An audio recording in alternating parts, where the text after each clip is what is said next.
जय हिंद दोस्तों, संकल्प क्लासेज के यूट्यूब चैनल में आपका स्वागत है। हम इस वीडियो में सीखेंगे एसएससी जीडी में नंबर सिस्टम से पूछा गया जो प्रीवियस ईयर क्वेश्चन है उसी को। देखिए पहला क्वेश्चन है कि एसएससी जीडी 10/1/2023 को फर्स्ट शिफ्ट में पूछा गया क्वेश्चन है। देखिए दिया है कि 40 और 50 के बीच में अभाज्य संख्याएं कितनी होती है। 40 और 50 के बीच में क्या निकालना है? अभाज्य संख्याओं की संख्या निकालना है। देखिए अभाज्य संख्या किसे कहते हैं? सबसे पहले अभाज्य संख्या,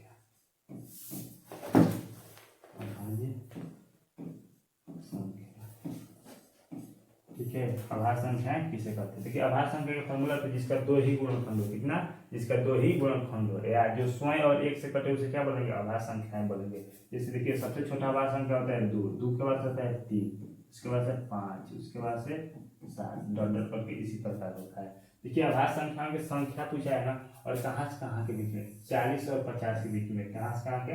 40 और 50 के बीच में। देखिए 40 के बाद से एक अभाज्य संख्या आएगा 41, फिर आएगा 43, कौन? 43, उसके बाद से 47। 40 और 50 के बीच में 3 अभाज्य संख्या है। कितना? 3, एक 41 है, दूसरा 43, तीसरा 47 है। ठीक है, यानी संख्या ऑप्शन नंबर ए क्या हो जाएगा? सही हो जाएगा। और अभाज्य संख्या की संख्या की बात की तो सबसे पहले देखेंगे 1 से लेकर 50 तक अभाज्य संख्याएं कितना होती है। 1 से लेकर 50 तक अभाज्य संख्याएं कितना होती है। फिर लिखेंगे 1 से लेकर 100 तक, देखेंगे कि अभाज्य संख्याएं कितना होती है। फिर 1 से लेकर 500 तक, 1 से लेकर कितना तक? 500 तक। फिर 1 से लेकर 1000 तक, 1 से लेकर कितना? 1000 तक अभाज्य संख्याएं कितना होती है। देखिए 1 से लेकर 50 तक अभाज्य संख्याओं की संख्या 15 होती है। कितना? 15 होती है। फिर 1 से लेकर 100 तक अभाज्य संख्याओं की संख्या 25 होती है। कितना? 25 होती है। और 1 से लेकर 500 तक 95, कितना? 95। और 1 से लेकर 1000 तक 168, कितना? 168 होती है। यानी 1 से लेकर 50 तक अभाज्य संख्या कितनी है? 15 है। फिर 1 से लेकर 100 तक पूछेगा तो अभाज्य संख्याओं की संख्या कितना? 25। 1 से लेकर 500 तक कितना? 95। और 1 से लेकर 1000 तक 168 होता है। ठीक है, इसी प्रकार आगे देखिए। चलिए अगला क्वेश्चन है 2 नंबर की 4 अभाज्य संख्याओं का आरोही क्रम में व्यवस्थित कीजिए। 4 अभाज्य संख्याओं कैसे करना? आरोही क्रम में व्यवस्थित करना है। पहली 3 संख्याओं का गुणनफल कितना दे? 255। पहली 3 संख्याओं का गुणनफल है 255 और अंतिम 3 संख्याओं का गुणनफल है 255। सबसे बड़ी अभाज्य संख्या ज्ञात करना है। सबसे पहले देखिए अभाज्य संख्या है। अभाज्य संख्या ए मान लेते हैं, बी मान लेते हैं, सी मान लेते हैं और क्या है? डी। ए से बी बढ़ाने, बी से सी बढ़ाने, सी से क्या है? डी बढ़ाने। सबसे बड़ा कौन है? डी। सबसे बड़ा कौन है? डी है। ठीक। अच्छा पहली 3 का गुणनफल कितना दिया? पहली 3 का गुणनफल 255, यानी ए गुणे बी गुणे सी, इसका मान कितना है? 255 है। कितना? 255 है। फिर देखिए अंतिम 3 की गुणनफल, अंतिम 3 यही हो जाएगा ना, यानी बी गुणे सी गुणे डी, बी गुणे सी गुणे डी, इसका मान कितना दे दिया है? 1955, यहाँ 255 है ना, या 1900 कितना? 55 है।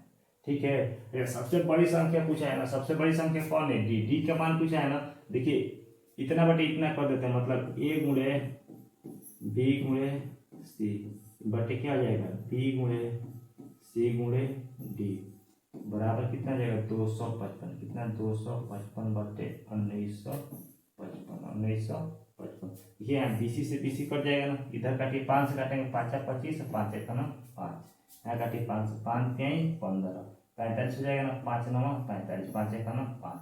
देखिए 17 से कट रहा है, 17 3 51, 17 2 34 और 17 3 51, यानी 3 बटे कितना आएगा? 23, यानी ए बटे डी। ए बटे डी का मान कितना हो गया? 3 बटे 23, 3 बटे 23, यानी ए का मान कितना? 3 और डी का मान कितना? 23। ए का मान 3 और डी का मान 23। हमको किसका मान पूछा है? डी का मान पूछा है ना। डी का मान कितना है? 23 है, जो ऑप्शन नंबर किस में है? बी में है। इसी प्रकार आगे देखिए, आगे से अगला सवाल है कि यदि 2 के पावर 305, 2 के पावर कितना है? 305 है। 2 के पावर दिया है 305, 2 के पावर कितना? 305 प्लस दिया है ना 303, कितना? 303 को 9 से विभाजित किया जाता है तो शेषफल ज्ञात करना। क्या निकालना? शेषफल ज्ञात। किससे भाग देने के लिए बोला है? 9 से। किससे? 9 से भाग देने के लिए बोला है ना। देखिए 9 से हम इसमें भी भाग देंगे, 9 से इसमें भी भाग देंगे, यानी इसको ऐसे लिख सकते हैं क्या? बट्टे में 9, बट्टे में क्या है? 9, इन दोनों में भाग देकर शेष ज्ञात कर लेंगे, यानी अलग अलग भाग देते हैं। अब यहाँ देखिए 2 के पावर 305 दिया ना, इसमें क्या 9 से भाग देना है ना। सबसे पहले 2 को ऐसा बनाए कि 9 के आसपास चलिए। देखिए 2 को 8 बना सकते हैं हम। 2 को कितना 8 बनाएंगे, 2 के पावर कितना होगा 3 होगा। 2 के पावर कितना 3 होगा। हाँ देखिए अब 3 से इससे भाग देंगे तो 3 पूरा पूरा कटेगा नहीं। इसको सबसे पहले तोड़ कर लिखेंगे। इसको 2 के पावर 2 गुणे 3 के पावर 303 लिख सकते हैं ना। 3 के पावर कितना 303 लिख सकते हैं। सबसे पहले हम इसको हल कर रहे हैं। बट्टे में 9 है तो 9, इसका मान कितना आ जाएगा 4 हो जाएगा गुणे इसको। सॉरी यहाँ देखिए 2 के पावर होगा ना, 2 के पावर कितना 303 होगा। ठीक, अच्छा अब इसको ऐसे लिख सकते हैं 2 के पावर 3 इसके होल पावर में कितना 101 कितना 101। जब होल पावर आता है तो आपस में क्या घात गुणा हो जाती है। 303 फिर आ जाएगा ना। बट्टे में 9 है तो 9 रहेगा। बट्टे में क्या 9 रहेगा। उसके बाद आगे देखिए 4 है तो 4। ठीक, हम केवल इसको हल कर रहे हैं इतना को, इसको बाद में हल कर लेंगे। 2 के पावर 3 का मान कितना होता है 8। 8 के पावर कितना है 101 है कितना 101। बट्टे में कितना है 9 है तो 9। बट्टे में कितना 9 है तो 9 रहेगा। अब देखिए 9 में 4 से भाग देंगे। सबसे पहले अलग अलग भाग देंगे। 9 में कितना 5 है ना, यदि 4 है ना, 9 में 4 से भाग देंगे तो 4 से भाग नहीं जाएगा तो 4 से बचेगा। गुणा किए तो गुणा। 8 में 9 से भाग देंगे कितना शेष बचेगा -1 कितना -1 शेष बचा लेते हैं। 8 में 9 से भाग देना है ना तो 9 का ना 9 माइनस में शेष बचा सकते हैं ना। उल्टा घटेगा तो माइनस लग जाएगा। नहीं माइनस में शेष बचाएंगे आसान हो जाएगा। क्या होगा आसान हो जाएगा। नहीं -1 शेष बचेगा कितना -1 के पावर कितना 101 है तो 101 रहेगा। 4 गुणे यहाँ देखिए 1 के पावर कुछ भी उसका मान कितना होता है 1 ही होता है। लेकिन अगर माइनस है ना यहाँ पर, अगर माइनस मतलब घात में अगर आए विषम संख्या थी माइनस है ना आंसर आएगा कितना आएगा -1। इसका शेष कितना आ गया -4 कितना -4। ठीक है, अब इसको देखिए इसको भाग देंगे 9 से किसमें भाग देना है 303 में कितना 303 में भाग देंगे तो इसका 3 3 6 है। इसका शेष कितना बचेगा 6 बचेगा कितना 6 बचेगा। ठीक है, यहाँ देखिए इसमें भाग दिए हैं तो इसका शेष कितना बचा है, शेष बचा है -4 और इसका कितना बचा है +6 बचा है ना। और 4 में 6 बटे कितना आएगा 2 आएगा कितना 2 आएगा। यानी इसको भाग देंगे तो शेषफल कितना आएगा 2। जो ऑप्शन नंबर किसमें है सी में, किसमें सी में दिया है। इसी प्रकार आगे देखिए अगला क्वेश्चन है कि दिए गए युग्म में से कौन सा युग्म सह अभाज्य, क्या निकालना है सह अभाज्य युग्म बनाता है। तो देखिए सह अभाज्य कौन होता है, सह अभाज्य ना, सह अभाज्य किसे कहते हैं, सह अभाज्य किसे कहते हैं जिसका मसा 1 हो। कोई 2 ठो जोड़ा जिसका मसा 1 हो, मसा क्या होना चाहिए 1, मसा 1 होना चाहिए। मसा जिसका 1 हो, कोई भी 2 जोड़ा जिसका मसा 1 होगा क्या होगा सह अभाज्य होगा। मसा कितना होना चाहिए 1 होना चाहिए। ध्यान दीजिए तो 9 से 30 है, 9 से कट जा रहा है ना, 9 से कट है तो इसका मसा 1 होगा नहीं। मान लीजिए 3 से दोनों कट जा रहा है ना, 3 से दोनों कट है तो इसका भी मसा 1 नहीं होगा। हाँ 21 दूनी 42 होगा ना तो इसका भी मसा 1 नहीं होगा। इन तीनों का मसा 1 नहीं होगा ना। बचा कौन ऑप्शन डी नंबर ऑप्शन क्या हो जाएगा सही हो जाएगा। डी नंबर ऑप्शन क्या सही हो जाएगा। इसी प्रकार अगला क्वेश्चन, अगला प्रश्न है हमारा 10 के पावर 36 के पावर है ना, 36 के पावर कितना 29 में कितना से भाग देना है 10। अब क्या निकालना है शेषफल, शेषफल रिमाइंडर निकालना है ना, शेषफल क्या होगा। ठीक है, सबसे पहले एक कॉन्सेप्ट सीखते हैं। देखिए अगर मान लीजिए 6 में 10 से भाग देंगे कितना से 10 से भाग देंगे, शेषफल कितना बचेगा, भाग नहीं जाएगा तो यही तो रिमाइंडर हो गया। शेषफल कितना बचेगा 6 ही बचेगा। अगर हम 6 के पावर 2 करते हैं, 6 के पावर 2 मतलब 6 गुणे 6, 6 के पावर 2 में ना 6 के पावर 2 में 10 से भाग देते हैं, किससे 10 से भाग देते हैं। 6 गुणे 6 होगा ना, 6 गुणे 6, 6 गुणे 6 होगा। इसमें कितना भाग देना है 10 से भाग देना, कितना से 10 से भाग देना। 10 से भाग देंगे 6 कितना हो जाएगा 36, 36 में कितना 10 से भाग देंगे कितना हो जाएगा इसका मान, शेष कितना बचेगा 6 ही बचेगा ना। 6 के पावर 3 करिए, 6 के पावर क्या करेंगे 3, 10 से भाग देंगे कितना से भाग देंगे तो 6 के पावर 3 का मान कितना था 216 होता है। 216 में 10 से भाग देंगे शेषफल कितना बचेगा, यहाँ भी शेषफल कितना 6। यानी हम कह सकते हैं 6 के पावर कुछ भी रहे, 6 के पावर कुछ भी रहे, हम 10 से भाग देंगे तो शेषफल हमेशा कितना बचेगा 6 बचेगा। और देखिए यही कॉन्सेप्ट जिसके इकाई अंक में 6 रहे, जैसे देखिए अगर हम 16 को भी लेते हैं, जैसे 16 में भी 10 से भाग देंगे तो शेषफल कितना बचेगा 6 ही बचेगा। या 16 गुणे 16, 16 गुणे 16 में भी 10 से भाग देंगे तो शेषफल कितना बचेगा 6 ही बचेगा। कितना बचेगा शेषफल हमेशा क्या बचेगा 6 बचेगा। या 16 का 26 भी लेंगे तभी वही बात रहेगा। यानी जिसके अंक इकाई अंक में 6 रहे, जिसके इकाई में क्या रहे 6 रहे, उसमें और घात में कुछ भी रहे, अगर हम 10 से भाग देंगे तो हमेशा शेषफल क्या बचेगा, 6 ही बचेगा। इसी प्रकार यहाँ देखिए तो यहाँ 36 है ना, इकाई अंक 6 दिया है ना, और 6 के पावर 29 दिया है ना, तो देखिए इकाई अंक में अगर 6 रहेगा, घात में कुछ भी रहेगा, हम 10 से भाग देंगे तो हमेशा शेषफल कितना बचेगा, 6 ही बचेगा। कितना, 6 ही बचेगा। जो ऑप्शन नंबर किस में है, ए में है। ऑप्शन नंबर ए क्या हो जाएगा, सही हो जाएगा।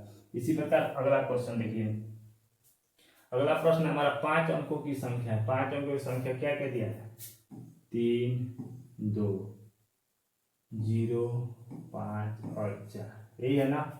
इसको दिया है 11 से विभाजित, किससे विभाजित, 11 से विभाजित। यदि अंकों को आरोही क्रम में पुनर्व्यवस्थित किया जाता है तो बनने वाली नई संख्या किससे विभाज्य होगी। अंकों को किस क्रम में लिखना है, आरोही क्रम में ना। आरोही क्रम होता है बढ़ते क्रम में, बढ़ते क्रम में सजा दीजिए, उसको चेक करिए कि चारों ऑप्शन में से किससे वो विभाज्य होगी। सबसे पहले आरोही क्रम में सजाएंगे तो सबसे पहले सबसे छोटा आता है, सबसे छोटा 0 0 तो 0 है, फिर 2 आएगा, फिर 3 आएगा, फिर 4 आएगा, फिर कौन आएगा, 5 आएगा। यही संख्या बनाना, यही चेक करना है किससे विभाज्य होगा ना। तो सबसे पहले देखिए लास्ट में 5 आ गया है ना, लास्ट में 5 आएगा तो फिर से वो 5 से कट जाएगा। ऑप्शन में 5 है, 5 दिया है ना, तो फिर से 5 ही सही हो जाएगा, नहीं ऑप्शन नंबर डी क्या हो जाएगा, सही हो जाएगा।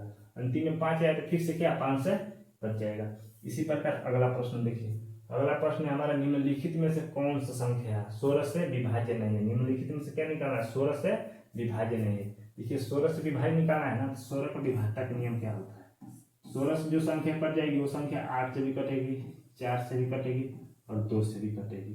ठीक है, जो संख्या 16 से कटेगी वो संख्या किससे, 8 से भी कट जाएगी, 4 से भी कट जाएगी और 2 से भी कट जाएगी।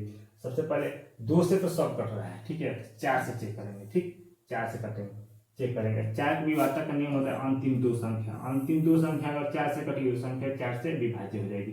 हमें निकालना है कौन 16 से विभाज्य नहीं है ना। यहाँ देखिए यहाँ 26 दिया ना, 26 तो 4 से कटेगा नहीं, यानी पहला ये मिल गया जो 4 क्या 4 से नहीं कटा है। जब 4 से नहीं कटा तो 16 से भी क्या नहीं कटेगा। ये ऑप्शन नंबर ए क्या हो जाएगा, सही हो जाएगा, क्योंकि 16 से नहीं कटने वाला निकालना था, तो पहला ही ऑप्शन है जो 16 से क्या होगा, नहीं कटेगा। इसी प्रकार अगला प्रश्न है, अगला है कि दो संख्याओं के बीच का अंतर 1086 है। दो संख्याओं के बीच का अंतर कितना है, 1086 है। जब हम बड़ी संख्या को छोटी संख्या से विभाजित करते हैं तो हमें भागफल के रूप में 6 तथा शेषफल के रूप में 6 प्राप्त होता है। तो बड़ी संख्या ज्ञात करिए। देखिए दो संख्याओं के बीच अंतर कितना है, 1086। मान लीजिए एक संख्या x होगा, कितना x, दूसरी संख्या कितना हो जाएगा, x प्लस 1086। ठीक है, उसके बाद जब हम बड़ी संख्या को छोटी संख्या से भाग देते हैं, बड़ी संख्या ये छोटी संख्या ये है ना, x में किससे भाग दे रहे हैं, x प्लस 1086 को भाग दे रहे हैं, तो भागफल के रूप में 6 प्राप्त हो रहा है, शेषफल के रूप में कितना 6 ही प्राप्त हो रहा है। यही है ना। तो देखिए बताते हैं कैसे बनेगा। देखिए इन दोनों को गुणा करा के इसको जोड़ेंगे तो ईमान निकल जाता है ना, यानी x गुणे 6 यानी कितना हो जाएगा, 6x में क्या है 6 जोड़ देंगे, शेषफल को जोड़ देंगे तो यही मान आएगा ना, x प्लस 1086। x आएगा तो ये घटेगा तो क्या हो जाएगा, 5x हो जाएगा। ठीक है, ये जाएगा तो 6 उधर माइनस हो जाएगा, 1080। ठीक, तो x का मान निकले, x यहाँ भागा में जाएगा नहीं, 1080 बटे 5, ढाई 5 10 16 25 80, x का मान कितना आ गया 216। लेकिन मान हमसे बड़ी संख्या पूछा है ना, बड़ी संख्या यही है ना, 216 में कितना जोड़ देंगे, 1086 6 6 12 का 2 8 1 9 1 10 का 0, 1 0 और 2 2 हो जाएगा, यहाँ से कितना जाएगा 3, 13 से कितना 2, 13 से 2, जो ऑप्शन नंबर किस में है, बी में। ऑप्शन नंबर किस में, बी में दिया है। इसी प्रकार अगला प्रश्न है, अगला प्रश्न किसी संख्या को 42 से भाग देने पर भागफल के रूप में 120 तथा शेषफल के रूप में 0 प्राप्त होता है। तो 41 से भाग देने पर शेषफल क्या प्राप्त होगा। देखिए कोई संख्या है जो 42 से भाग दे रहे हैं ना, 42 से भाग दे रहे हैं तो भागफल के रूप में कितना 120 तथा शेषफल 0 प्राप्त हो रहा है। सबसे पहले संख्या निकल, इसको गुणा करके जोड़ेंगे तो संख्या निकल जाएगा, नहीं संख्या कितना होगा 42 गुणे 120, 42 गुणे कितना जाएगा 120 हो जाएगा। ठीक है, इसके देखिए 0 शेष बचा है, इसका मतलब पूरा कट गया, नहीं 42 गुणे 120 संख्या हो जाएगा। अब उसमें बोला कि 41 से भाग दिया जाए, किसे दिया जाए 41 से भाग दिया जाए तो शेषफल क्या होगा। यही संख्या है ना 42 गुणे 120, बटे कितना हो जाएगा 41, कितना होगा 41 होगा। तो यहाँ भाग दीजिए, और 41 हम भाग देते हैं, इसमें कितना शेष बचेगा, एक शेष बचेगा। उसके बाद इसमें भाग दें तो 41 दूना कितना होता है 82 होता है, 41 दूना कितना 82, इसमें शेष बचेगा कितना 82 बचेगा है ना, 20 उधर का 18, 20 18 कितना 38 होता है, कितना 38 होता है, यानी 1 गुणे 38 यानी कितना 38 शेष बचेगा, कितना 38 शेष बचेगा। ऑप्शन नंबर किस में, सी में है। अगर भाग देगा क्या निकालेंगे, शेष निकालेंगे, या गुणा दिया तो गुणा करा देंगे। ठीक, आगे लिखिए। अगला क्वेश्चन है कि निम्नलिखित में से कौन सा युग्म अभाज्य का प्रतिनिधित्व करता है। अभाज्य मतलब होता है जिसका मसा एक हो, जिसका मसा क्या हो, एक हो। देखिए किसका मसा एक हो रहा है, देखिए इसका तो होगा नहीं, 15 और 225 इससे कट जा रहा है तो इसका होगा नहीं। इसको देखिए 3 से भी कटा है, 3 से भी कटा है, तो इसका भी मसा क्या एक नहीं होगा। 3 के भी हट यही होता है ना, अंकों का योग और 3 से कट जाए तो 3 से कट जाएगा, तो 15 3 से कट गया है, 4 2 6, ये भी कट रहा है तो ये भी नहीं होगा। तो यहाँ देखिए तो 6, ये भी नहीं होगा क्योंकि 3 से भी कटा है, 3 से, तो ऑप्शन नंबर बी बचा है। इसको क्या चेक करने की जरूरत है, क्योंकि एक ही ऑप्शन बचा है तो यही क्या होगा, सही हो जाएगा। ठीक, आगे प्रश्न है हमारे, निम्नलिखित में से कौन सा 24 से विभाज्य, किससे विभाज्य, 24 से, 24 से विभाज्य, 24 से विभाज्य है ना। देखिए जो 24 से विभाज्य होगा 8 से विभाज्य होगा, और 4 से विभाज्य होगा, 6 से भी विभाज्य होगा, 4 से विभाज्य हो गया, और 3 से विभाज्य होगा, और फिर 2 से विभाज्य होगा। ठीक है, जो संख्या 24 से कटेगी वो संख्या 8 6 4 3, तो 3 चारों से कट जाए, 5 से कट जाएगी ना। तो सबसे पहले हम चेक करते हैं किससे निकालना है, 24 से, सबसे पहले 8 से चेक कर लेते हैं, 8 से कटना चाहिए ना। देखिए 4 से पहली बात है 58 इतना ही कटेगा, 4 के भी आते हैं अंतिम 2 अंक कटना चाहिए, 4 से भी कटे, 4 से भी, 4 से वो भी करना है। ठीक, उसके बाद से यहाँ देखिए तो 3 से चेक करेंगे, 3 से 4 2 6 ये भी कट रहा है, 3 से 8 1 9 ये भी कट रहा है, 6 5 2 7 8 7 3 से तीनों कट रहा है। लेकिन अब 8 से चेक करें, 8 का भी आता है कि हम अंतिम 3 संख्याएं कटना चाहिए, अंतिम क्या, अंतिम 3 संख्याएं कटना चाहिए। 8 से भागेंगे 900 कितना में 40 है, तो 8 का नाम 8 14 हो जाएगा, कितना 8 का नाम 8 फिर 14 होगा, फिर 8 6 14 7, ये भी 8 से नहीं करना है। ठीक, ये भी अच्छा ठीक है, ये बचा है ना, ये भी 8 से नहीं, 8 का नाम 8 60 हो गया, ये नहीं कटेगा ना, इसको 8 का 8 से 56 ये कट गया ना, यानी ऑप्शन नंबर डी क्या हो जाएगा, सही हो जाएगा। यानी 24 से विभाजित कौन होगा, 2856, जो ऑप्शन नंबर किस में दिया है, डी में दिया है। इसी प्रकार अंतिम प्रश्न है हमारा कि संख्याओं को निम्नलिखित में से कौन सा जोड़ा अपेक्षाकृत अभाज्य, अपेक्षाकृत अभाज्य बताना है ना। अपेक्षाकृत अभाज्य मतलब स अभाज्य होता है, क्या होता है, स अभाज्य, स अभाज्य बताना है कि कौन सा जोड़ा है, चारों ऑप्शन में से कौन सा जोड़ा है जो स अभाज्य है। इसका जवाब आप लोग कमेंट बॉक्स में बताइए, इसका सही जवाब क्या होगा।